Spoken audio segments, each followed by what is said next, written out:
Olá pessoal, tudo bem?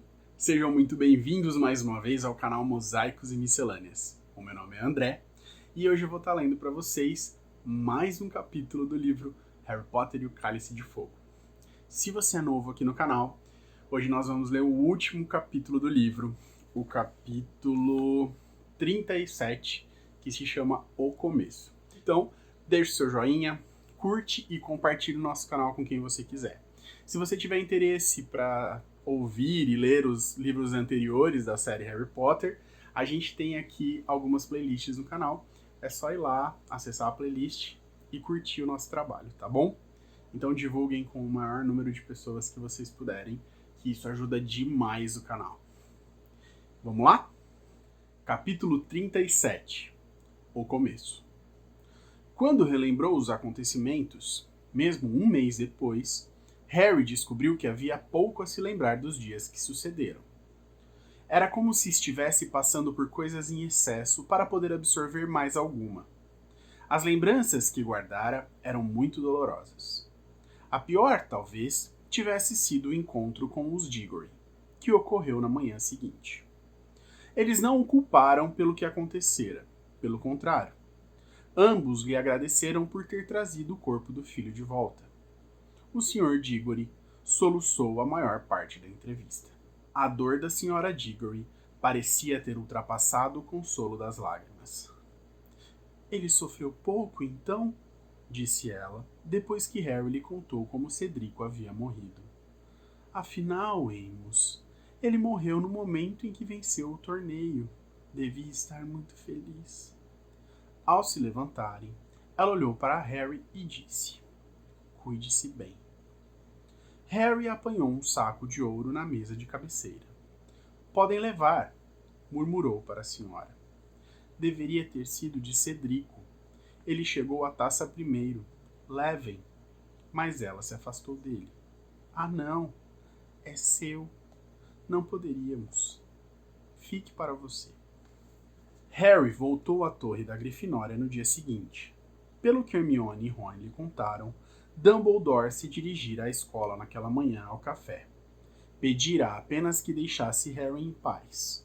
Que ninguém lhe fizesse perguntas, nem o aborrecesse pedindo que contasse o que acontecera no labirinto. A maioria dos colegas reparou Harry e estava lhe dando distância nos corredores, evitando olhá-lo. Alguns cochichavam, tapando a boca com as mãos quando o garoto passava. Ele imaginou que muitos teriam acreditado no artigo de Rita Skeeter sobre sua perturbação mental e a possibilidade de ser perigoso. Talvez estivessem formulando as próprias teorias sobre a morte de Cedrico. Ele descobriu que não fazia muita diferença. Gostava mais quando estava com Ron e Hermione e conversavam de outras coisas, ou então eles o deixavam ficar calado enquanto jogavam xadrez. Sentia que os três haviam chegado ao entendimento que não precisava ser expresso com palavras, que cada um estava à espera de um sinal, uma palavra, sobre o que estava acontecendo fora dos muros de Hogwarts, e que era inútil especular até que soubessem de alguma coisa ao certo.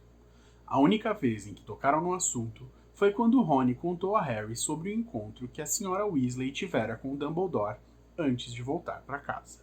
Ela foi perguntar ao diretor se você podia ir direto para nossa casa de verão, mas o diretor quer que você vá para a casa dos Dursley, pelo menos no começo. Por quê? Perguntou Harry. Ela disse que Dumbledore tem lá as razões dele, explicou Ron, balançando a cabeça sombriamente. Suponho que tenhamos que confiar nele, não é? A única pessoa, além de Ron e Hermione, com quem Harry se sentia capaz de falar, era Hagrid. E como não havia mais professor de defesa contra artes das trevas, tinham o tempo dessa aula livre. Usaram o da tarde de quinta-feira para visitar Hagrid em casa. Fazia um dia claro e ensolarado. Canino saltou pela porta aberta quando eles se aproximaram, latindo e abanando o rabo feito um louco.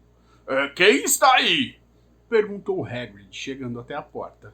Harry! E saiu ao encontro dos garotos, puxando Harry para um abraço com uma das mãos e despenteando o cabelo dele com a outra. Ele disse: Que bom ver você, companheiro! Que bom ver você! Os três viram 2 xícaras do tamanho de balde sobre a mesa de madeira diante da lareira quando entraram na cabana. Tomando uma xícara de chá com Olímpia, disse Hagrid. Ela acabou de sair. Quem? Perguntou Rony, curioso. Madame Maxime, é claro, explicou Hagrid. Vocês dois fizeram as pazes, então? Perguntou Rony. Não sei do que você está falando, disse Hagrid com displicência, indo buscar mais xícaras na cômoda. Depois de preparar o chá e oferecer um prato de biscoitos maçudos, ele sentou e examinou Harry mais de perto, com aqueles seus olhos de besouros negros. Você está bem? Perguntou rouco. Tô. Não está. Claro que não está. Mas vai ficar. Harry não respondeu nada. Eu sabia que ele ia voltar, disse Hagrid. E Harry, Rony e Hermione olharam para ele chocados. Sei há anos, Harry. Sabia que estava lá fora esperando a hora. Tinha que acontecer. Bom, agora aconteceu. E vamos ter que conviver com isso. Vamos lutar. Talvez a gente consiga deter o homem antes que ele se firme. Pelo menos, esse é o plano de Dumbledore. Grande homem, Dumbledore. Enquanto contarmos com ele, não estou muito preocupado. Hagrid ergueu as sobrancelhas espessas ao ver a expressão de incredulidade nos rostos dos garotos. Não adianta a gente ficar sentado se preocupando. O que tiver que ser, será. E nós o enfrentaremos quando vier. Dumbledore me contou o que você fez, Harry.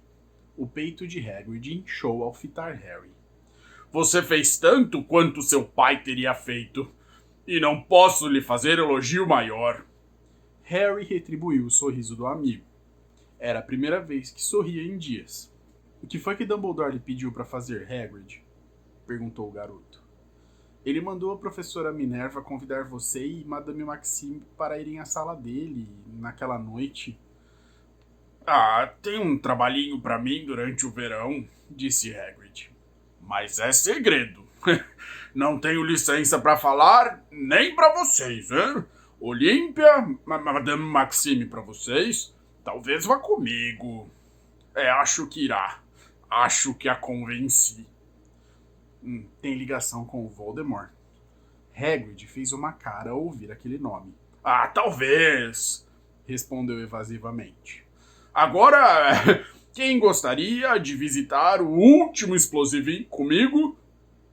Brincadeirinha, acrescentou ele depressa ao ver a cara dos garotos. Foi com uma opressão no peito que Harry arrumou seu malão no dormitório, na véspera do seu regresso à Rua dos Alfeneiros. Estava com medo da festa de despedida, que normalmente era motivo de comemoração, pois nela anunciavam o vencedor do campeonato entre as casas.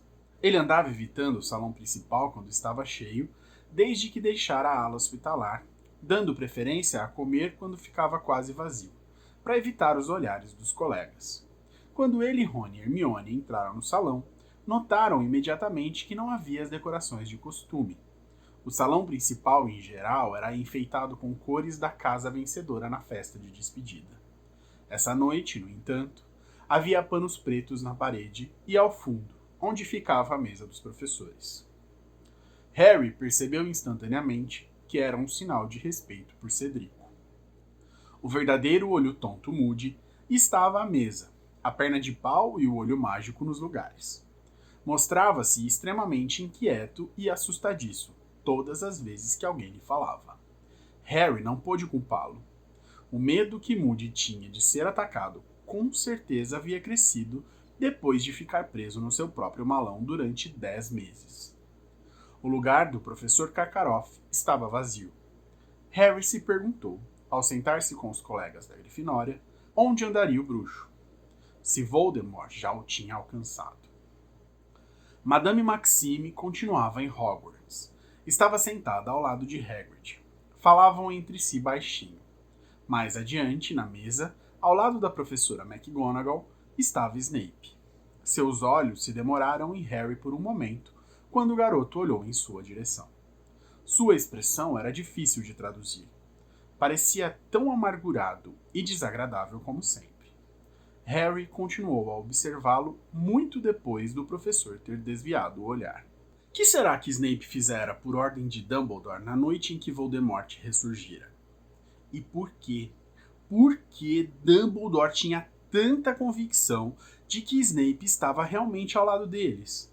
Espionara para eles, dissera Dumbledore na penseira. Snape espionara Voldemort correndo grandes riscos pessoais. Seria essa a tarefa que retomara? Teria feito contato com os Comensais da Morte, talvez? Fingira que jamais se passara realmente para o lado de Dumbledore, que estivera a exemplo do próprio Voldemort, aguardando a sua hora? As indagações de Harry foram interrompidas pelo professor Dumbledore, que se levantou à mesa dos professores. O salão principal, que por sinal tinha estado menos barulhento do que costumava ser em uma festa de despedida, ficou muito silencioso. O fim, disse Dumbledore olhando para todos, de mais um ano. Ele fez uma pausa e seu olhar pousou na mesa da Lufa-Lufa, a mais silenciosa de todas antes do diretor se levantar, e continuava a ser mais tristes e de rostos mais pálidos no salão. Há muitas coisas que eu gostaria de dizer a todos vocês esta noite, mas, primeiro, quero lembrar a perda de uma excelente pessoa que deveria estar sentado aqui. Ele fez um gesto em direção à mesa da Lufa-Lufa. Festejando conosco. Eu gostaria que todos os presentes, por favor, levantassem e fizessem um brinde a Cedrico Diggory. Todos obedeceram. Os bancos se arrastaram e os alunos do salão se levantaram e ergueram seus cálices e ouviu-se um eco uníssono, alto, grave e ressonante. Cedrico Diggory! De relance, Harry viu Cho entre os colegas. Havia lágrimas silenciosas correndo pelo seu rosto. Ela baixou os olhos para a própria mesa quando todos tornaram a se sentar. Cedrico era o aluno que exemplificava muitas das qualidades que distinguem a casa da Lufa-Lufa, continuou Dumbledore. Era um amigo bom e leal. Uma pessoa aplicada. Valorizava o jogo limpo. Sua morte nos afetou a todos, quer vocês o conhecessem bem ou não. Portanto, creio que vocês têm o direito de saber exatamente como aconteceu. Harry ergueu a cabeça e encarou Dumbledore. Cedrico Diggory foi morto por Lord Voldemort. Um murmúrio de pânico varreu o salão principal. As pessoas olharam para Dumbledore incrédulas, horrorizadas. Ele parecia perfeitamente calmo ao observar os presentes, até pararem de murmurar. O ministro da magia, continuou Dumbledore, não quer que eu lhes diga isso. É possível que alguns pais se horrorizem com o que eu acabo de fazer. Ou porque não acreditam que Lord Voldemort tenha ressurgido, ou porque acham que eu não deva lhes informar isso por serem demasiado jovens. Creio, no entanto, que a verdade é, em geral, preferível às mentiras. E qualquer tentativa de fingir que Cedrico Diggory morreu em consequência de um acidente ou de algum erro que cometeu é um insulto à sua memória. Atordoados e temerosos, cada rosto no salão voltava-se para Dumbledore agora, ou quase todos. Na mesa da Sonserina, Harry viu Draco Malfoy cochichar alguma coisa para Crabbe e Goyle. O garoto sentiu no estômago um espasmo nauseante e quente de raiva. Forçou-se a olhar para Dumbledore. Há mais alguém que deve ser mencionado com relação à morte de Cedrico, continuou Dumbledore. Estou me referindo, naturalmente, a Harry Potter. Um murmúrio atravessou o salão e algumas cabeças se viraram em direção ao garoto antes de tornarem a fitar Dumbledore. Harry Potter conseguiu escapar de Lord Voldemort e arriscou a própria vida para trazer o corpo de Cedrico de volta a Hogwarts. Ele demonstrou, sob todos os aspectos, uma bravura que poucos bruxos jamais demonstraram diante de Lord Voldemort e, por isso, eu o homenageio. Dumbledore virou-se solenemente para Harry e ergueu sua taça mais uma vez. Quase todos os presentes no salão principal seguiram o seu exemplo e murmuraram seu nome conforme tinham murmurado de Cedrico, e beberam em sua homenagem. Mas, por uma brecha entre os que estavam de pé, Harry viu que Malfoy, Crabbe e Goyle e muitos alunos da Sonserina, num gesto de desafio, tinham permanecido sentados, os cálices intocados. Dumbledore, que afinal de contas não possuía olhos mágicos, não os viu. Quando todos se sentaram mais uma vez, o diretor continuou. O objetivo do torneio Tribruxo era aprofundar e promover o entendimento no mundo mágico. À luz do que aconteceu, o ressurgimento de Lord Voldemort, esses laços se tornaram mais importantes do que nunca. O olhar do diretor foi de Madame Maxime Hagrid a Fleur Delacour e seus colegas da Beauxbaton. Daí para Krum e os amigos da Durmstrang, a mesa da Sonserina. Krum, Harry observou, parecia preocupado, quase temeroso, como se esperasse que Dumbledore dissesse alguma coisa desagradável. Cada convidado nesse salão, disse o diretor, e o seu olhar se demorou nos alunos da Durmstrang, será bem-vindo se algum dia quiser voltar para cá. Repito a todos, à luz do ressurgimento de Lord Voldemort, seremos tão fortes quanto formos unidos, e tão fracos quanto formos desunidos. O talento de Lord Voldemort para disseminar a desarmonia e a inimizade é muito grande. Só podemos combatê-lo mostrando uma ligação igualmente forte de amizade e confiança.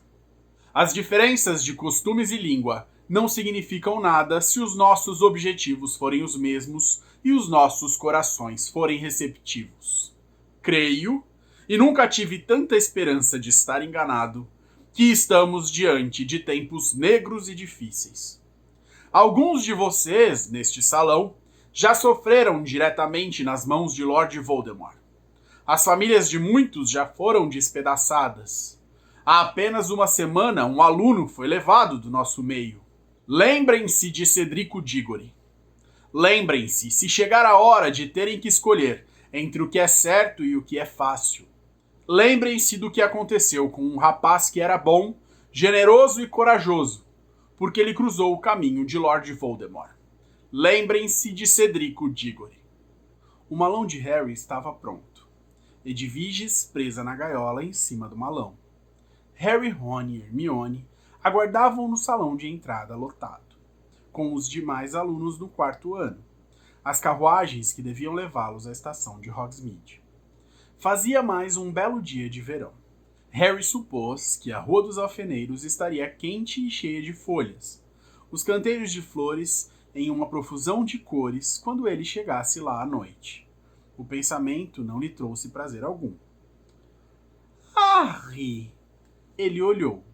Fleur Delacour vinha entrando no castelo correndo. Para além da garota, lá longe no jardim, Harry viu Hagrid ajudando Madame Maxime a atrelar os cavalos à carruagem. A carruagem de Beauxbatons estava prestes a partir.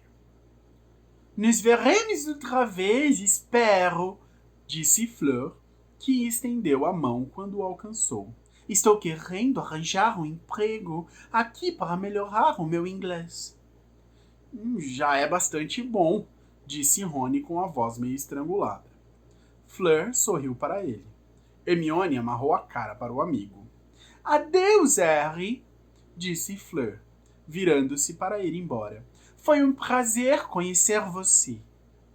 O estado de ânimo de Harry não pôde deixar de melhorar um pouquinho ao observar Fleur correndo pelos gramados de volta a Madame Maxime, seus cabelos prateados ondeando ao sol. Como será que os alunos da Durmstrang vão voltar para casa, hein? Indagou Rony. Vocês acham que eles são capazes de comandar aquele navio sem o Karkaroff? Karkaroff não comandou, disse uma voz ríspida. Ficou na cabine e deixou o trabalho conosco. Krum viera se despedir de Hermione. Posso lhe dar uma palavrinha? Pediu ele. Ah, claro. Tudo bem, respondeu a garota. E parecendo ligeiramente afobada, acompanhou Krum pela aglomeração de alunos até desaparecer de vista. É melhor você se apressar, gritou Rony para ela. As carruagens vão chegar a qualquer momento. Mas ele deixou com Harry a tarefa de vigiar a chegada das carruagens e passou os minutos seguintes esticando o pescoço para cima dos colegas para tentar ver o que Krum e Hermione poderiam estar fazendo. Os dois voltaram bem depressa, mas o rosto da garota estava impassível. Eu gostava do Diggory, disse Krum abruptamente a Harry. Era sempre educado comigo. Sempre.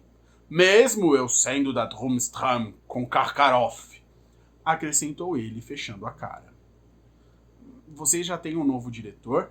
Perguntou Harry. Krum sacudiu os ombros, depois estendeu a mão como fizera Fleur, apertou a de Harry e em seguida a de Rony. Rony parecia estar sofrendo um doloroso conflito interior. Krum já começara a se afastar quando ele falou de supetão. Pode me dar seu autógrafo? Hermione se virou rindo para as carruagens sem cavalos, que agora vinham saculejando pelo caminho, quando Krum, com ar de surpresa, mas muito satisfeito, assinou um pedaço de pergaminho para Rony. O tempo não poderia estar mais diferente na viagem de volta a King's Cross do que estivera na vinda para Hogwarts em setembro.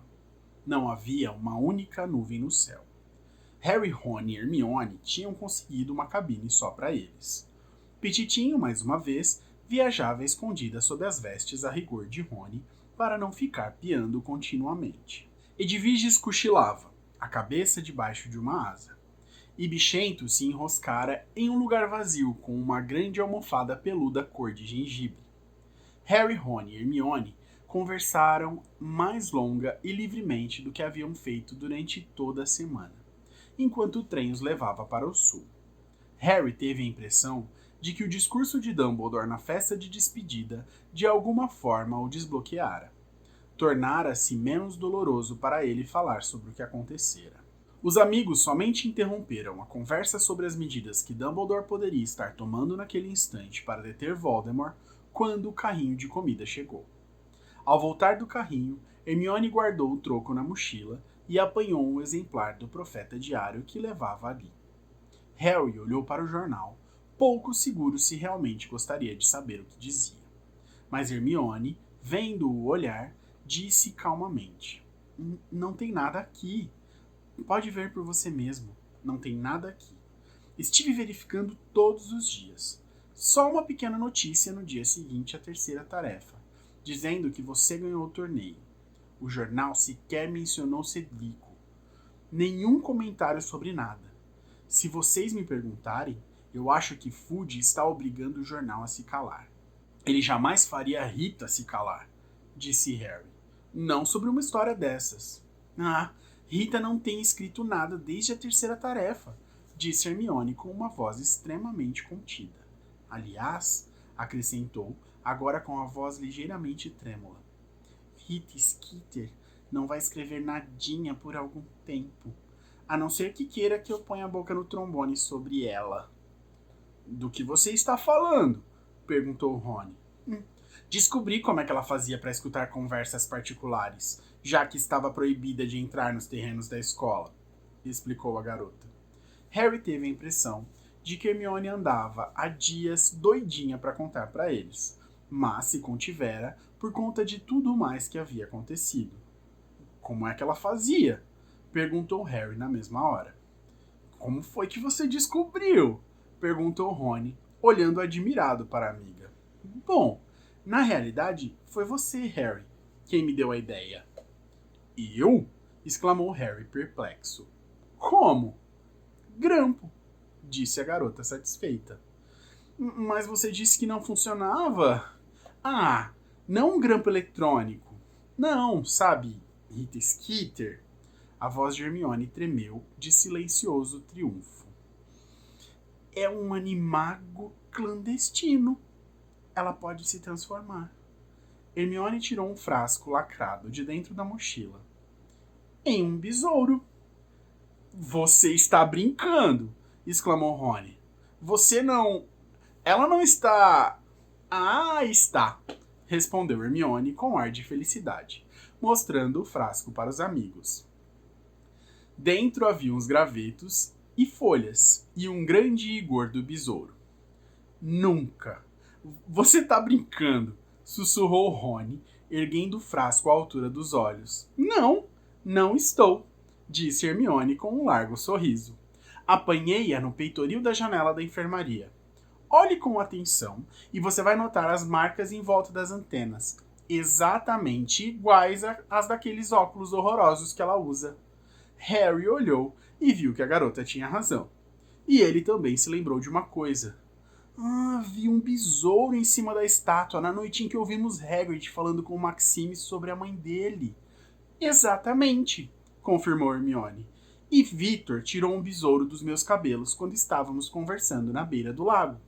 E, a não ser que eu esteja muito enganada, Rita estava encarapitada no peitoril da janela da classe de adivinhação no dia em que a sua cicatriz doeu. Ela andou besourando pela escola o ano inteiro. Quando vimos Malfoy debaixo daquela árvore, lembrou Rony lentamente. Ele estava falando com a Rita segura na mão, disse Hermione. Ele sabia, é claro. Foi assim que ela fez aquelas entrevistinhas simpáticas com os alunos da Sonserina. Aqueles garotos não ligariam se ela estivesse fazendo uma coisa ilegal, desde que pudessem contar barbaridades sobre Hagrid. E nós? Hermione apanhou o frasco na mão de Rony e sorriu para o besouro, que zuniu irritado contra o vidro. Já avisei a ela que só vou soltá-la quando chegarmos a Londres. Lancei um feitiço anti-quebra no frasco, entendem? Para ela não poder se transformar. E avisei também que vai ter que guardar a pena só para ela durante 1 ano. Vamos ver se ela não perde o hábito de escrever mentirinhas horríveis sobre as pessoas. Sorrindo serenamente, Hermione tornou a guardar o besouro na mochila. A porta da cabine se abriu. Muito esperta, Granger! Exclamou Draco Malfoy. Crabbe e Goyle vinham atrás dele. Os 3 pareciam mais satisfeitos com eles mesmos, mais arrogantes e mais ameaçadores do que Harry jamais os vira. Então, disse Malfoy entrando lentamente na cabine e olhando para os 3, um sorrisinho brincando nos seus lábios. Vocês apanharam uma repórter patética. E Potter voltou a ser o aluno favorito de Dumbledore. Grande coisa. Seu sorriso se arregalou. Crabbe e Goyle fizeram cara de desdém. Estamos tentando não pensar naquilo, é? Disse ele calmamente, continuando a se dirigir aos 3. Tentando fingir que não aconteceu? Dá-o fora, disse Harry. Ele não chegava perto de Malfoy desde que o vira cochichando com Crabbe e Goyle durante o discurso de Dumbledore sobre Cedrico. Sentiu uma espécie de zumbido nos ouvidos. Sua mão agarrou a varinha sob as vestes. Você escolheu o lado perdedor, Potter. Eu lhe avisei. Eu lhe disse que deveria escolher com quem anda com mais cuidado, lembra? Quando nos encontramos no trem, no primeiro dia de Hogwarts, eu lhe disse para não andar com um ralé desse tipo aí. Ele indicou Rony e Hermione com a cabeça. Tarde demais agora, Potter. Eles serão os primeiros a ir, agora que o Lorde das Trevas voltou. Sangues ruins e amantes de trouxas primeiro. Bom, em segundo lugar, Diggory foi o... Foi como se alguém tivesse explodido uma caixa de fogos na cabine. Cego pelo clarão dos feitiços que voavam em todas as direções, surdo pela série de estampidos. Harry piscou olhando para o chão. Malfoy, Crabbe e Goyle estavam caídos inconscientes à porta. Ele, Rony e Hermione estavam de pé, depois de cada um ter usado um feitiço diferente. E não tinham sido os únicos a fazer isso. Achamos que devíamos dar uma olhada no que os 3 iam aprontar, disse Fred factualmente, pisando em cima do Goyle, no que foi imitado por George, que teve o cuidado de pisar em Malfoy ao entrar com o irmão na cabine. Que efeito interessante! Exclamou George, olhando para Crabbe. Quem usou o feitiço furúnculos? Eu, respondeu Harry. Que estranho, disse George descontraído. Eu usei o das pernas bambas. Parece que não se deve misturar os dois. Brotaram pequenos tentáculos na cara dele agora. Bom, não vamos deixar os 3 aqui, né? Eles não contribuem nada para a decoração. Rony, Harry e George Chutaram, rolaram e empurraram os inconscientes Malfoy, Crabbe e Goyle, cada um com uma aparência pior, dada a mistura de feitiços com que tinham sido atingidos, até o corredor. Depois voltaram para a cabine e fecharam a porta. Alguém topa um snap explosivo? Convidou Jorge, puxando um baralho. Já estavam no meio da quinta partida quando Harry resolveu fazer a eles a pergunta. Então, não vão nos contar? Dirigiu-se ele a Jorge. Quem é que vocês estavam chantageando? Ah, disse Jorge misteriosamente. Aquilo. Ah, vamos, deixa pra lá, disse Fred, balançando a cabeça impaciente. Não foi nada importante, pelo menos a essa altura. Desistimos, disse Jorge, encolhendo os ombros. Mas Harry, Ron e Hermione continuaram insistindo. E finalmente Fred falou. Tá bem. Se vocês querem mesmo saber, era o Ludo Bagman. Bagman? Disse Harry na mesma hora. Vocês estão dizendo que ele estava envolvido... Não! Disse Jorge desanimado. Nada a ver. Um debilóide. Não teria cérebro para tanto. Então quem? Fred hesitou, depois disse. Vocês se lembram da aposta que fizemos com ele na Copa Mundial de Quadribol? Que a Irlanda ia ganhar, mas Krum capturaria o pomo? Lembro, disseram Harry e Rony lentamente. Bom, o babaca nos pagou com aquele ouro de Leprechaun que os mascotes da Irlanda tinham jogado. E daí? E daí? Disse Fred impaciente. Desapareceu, não é? Na manhã seguinte, tinha desaparecido. Mas deve ter sido sem querer, não? Perguntou Hermione. Jorge riu muito amargurado. Foi o que nós pensamos a princípio. Achamos que se escrevêssemos a ele e disséssemos que tinha havido um engano, ele nos pagaria direito. Mas nada feito. Nem deu bola para nossa carta. Continuamos tentando falar com ele sobre isso em Hogwarts, mas estava sempre arranjando uma desculpa para se afastar de nós. No fim, ele começou a engrossar, comentou Fred. Disse que éramos muito jovens para apostar em jogos de azar e que ele não ia nos dar nada. E então, pedimos a ele que devolvesse o nosso dinheiro, disse Jorge, amarrando a cara. E ele não teve coragem de recusar, exclamou Hermione. Acertou na primeira, disse Fred. Mas eram todas as economias de vocês, disse Rony. Me conta uma novidade, disse Jorge. Claro que acabamos descobrindo o que estava rolando. O pai do Lino Jordan também tinha tido um trabalho danado para receber algum dinheiro do Bagman. O caso é que ele estava encalacrado até o pescoço com os duendes. Tinha pedido emprestado a eles uma montanha de dinheiro. Uma turma encurralou Bagman na floresta depois da Copa Mundial e tirou todo o ouro que ele levava nos bolsos. Mas ainda não era o suficiente para cobrir as dívidas. Os duendes o seguiram até Hogwarts para ficar de olho nele. O cara tinha perdido tudo no jogo. Não tinha mais nem 2 galeões para esfregar um no outro. E sabe como foi que o idiota tentou pagar os duendes? Como? Perguntou Harry. Apostou em você, companheiro, disse Fred. Fez uma aposta enorme que você ganharia o torneio. Apostou com os duendes. Então foi por isso que ele ficou tentando me ajudar a ganhar, disse Harry. Bom, e eu ganhei, não é mesmo? Então ele já pode pagar o ouro de vocês. Não, respondeu Jorge, balançando a cabeça. Os duendes jogaram sujo com ele. Disseram que você ganhou com Diggory e Bagman tinha apostado que você ganharia sozinho. Então Bagman teve que se mandar para salvar a pele. E foi o que fez, logo depois da terceira tarefa. Jorge deu um profundo suspiro e começou a dar as cartas outra vez. O resto da viagem foi bem agradável. Harry, na verdade, desejou que ela pudesse ter continuado pelo verão afora, e que nunca chegassem a King's Cross. Mas, como aprendera a duras penas aquele ano, o tempo não desacelera quando alguma coisa desagradável estava à espera da gente. E logo, logo, o expresso de Hogwarts estaria entrando na plataforma 9:30. O barulho e a confusão de sempre encheram os corredores do trem quando os alunos começaram a desembarcar. Rony e Hermione lutaram para passar com as malas ao largo de Malfoy, Crabbe e Goyle. Harry, no entanto, ficou parado. Fred e George, esperem aí. Os gêmeos se viraram. Harry abriu o malão e tirou a bolsa com o prêmio do torneio Tribruxo. Para vocês, disse ele, e enfiou a bolsa nas mãos de George. Que? Exclamou Fred aparvalhado. Para vocês, repetiu Harry com firmeza. Eu não quero. Você pirou? Disse George, tentando empurrar a bolsa de volta para o garoto. Não pirei.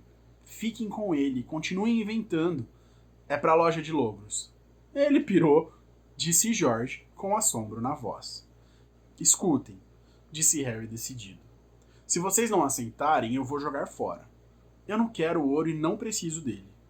Mas dar umas boas gargalhadas bem que ajudaria. Eu tenho a impressão de que vamos precisar delas mais do que de costume. E não vai demorar muito. Harry, disse George, sem muita convicção, pesando a bolsa de dinheiro nas mãos. Deve ter uns 1000 galeões aqui. Tem, disse Harry sorrindo. Pensem quantos cremes de canário vocês vão poder fabricar. Os gêmeos ficaram olhando para ele. Só não contem a sua mãe onde arranjaram o ouro. Embora, pensando bem, ela talvez não esteja mais querendo tanto que vocês entrem para o ministério. Harry, começou Fred, mas o garoto empunhou a varinha. Olhem, disse em tom de quem não admite contestação. Ou levam, ou eu azaro vocês. Conheço umas boas azarações agora, mas me façam um favor, ok? Comprem umas roupas a rigor diferentes para Rony e digam que é presente de vocês. Harry deixou a cabine antes que os gêmeos pudessem dizer mais alguma coisa, pulando por cima de Malfoy, Crabbe e Goyle, que continuavam caídos no chão, cobertos de feitiços. Tio Walter estava aguardando do outro lado da barreira. A senhora Weasley, muito próxima dele, deu um abraço apertado em Harry quando o viu e cochichou em seu ouvido. Acho que Dumbledore vai deixar você ficar conosco mais pro fim do verão. Fique em contato, Harry. A gente se vê, Harry, disse Rony, lhe dando uma palmadinha nas costas. Tchau, Harry, disse Hermione, e fez uma coisa que nunca fizera antes. Deu-lhe um beijo na bochecha. Harry, obrigado, murmurou George, enquanto Fred concordava animado, acenando com a cabeça ao lado do irmão. Harry piscou para os dois, virou-se para o tio Walter e o acompanhou silenciosamente para fora da estação. Não adiantava começar a se preocupar, disse a si mesmo, quando embarcou no banco traseiro do carro dos Dursley. Conforme dissera Hagrid, o que tiver de ser, será. E ele teria que enfrentar o que fosse quando viesse. É isso. Não sei se vocês vão conseguir notar, eu acabei me emocionando algumas vezes. Harry é um cara que viveu sozinho a vida inteira, né? E a amizade que os três têm é um negócio muito legal, muito bem descrito na história. Vou começar por aqui porque eu acho que é uma das coisas mais emocionantes. É essa amizade quase de irmãos que ele, a Hermione e o Rony conseguiram, assim. A ponto de não precisarem conversar e tá tudo bem. E o quanto isso é importante para toda a história, o quanto isso é importante pro Harry, e quanto ele nem precisa dos outros, pelo menos não no momento em que ele tá triste, em que as coisas estão complicadas, ele sempre sabe que tem os dois. E essa relação deles é mágica. Acho que mais mágica do que toda a mágica que aparece na história. Acabamos o livro. Acabamos mais um capítulo dessa história, Harry Potter. Ele começa conversando com os pais do Cedrico. E imagina para um garoto da idade dele o quanto que é doloroso lidar com essas situações, né? Até agora as coisas estavam indo tranquilas, mas o Voldemort voltou. E é muito legal pensar na estrutura toda política que é construída na história, né? Então, o ministro negando que a possibilidade do grande bruxo das trevas ter voltado, né? Negando o mal que está acontecendo no mundo bruxo. negando um problema gigantesco que está acontecendo no mundo bruxo. Os veículos de imprensa sendo censurados de alguma forma, não podendo falar a respeito disso, né? Então a Hermione lá, a hora que eles estão no Expresso, mostra o Profeta Diário, mas o Profeta Diário não falou em nenhum momento da volta de Voldemort. E no final das contas, uma nota super pequenininha sobre o final do torneio Tribruxo. E aí o Dumbledore, essa figura que vem e escancara para os alunos jovens, né? Escancara tudo que está acontecendo de verdade. O Voldemort voltou e a partir de agora nós vamos ter tempos muito difíceis. Então, até agora na história, a gente tinha vislumbres do Voldemort. A gente tinha, num primeiro momento, um Voldemort muito fraco, no primeiro livro. Na Câmara Secreta a gente tem um pedaço, um Voldemort que estava ali, uma impressão do Voldemort no diário. Depois a gente tem o Prisioneiro de Azkaban, e aí você tem alguns flashes a respeito da possibilidade do Voldemort estar vivo, estar existindo, e o retorno do servo dele, né, do Pedro Pettigrew.